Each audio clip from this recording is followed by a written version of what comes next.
అక్షర పరబ్రహ్మయోగం 18వ శ్లోకం. అవ్యక్తాద్ అవ్యక్తయ సర్వా ప్రభవంత్యః రాగమై రాత్యాగమై ప్రలీయంతే తత్రైవావ్యక్త సంజ్ఞకే.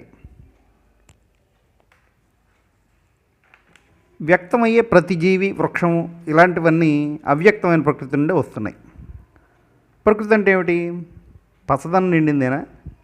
కొండలు, బండలు, ఎడార్లు ఇవన్నీ ప్రకృతి కావా? ప్రకృతి అనే పదాన్ని పచ్చదనం నిండిన చోటుకి పర్యాయపదంగానే వాడుతున్నాం.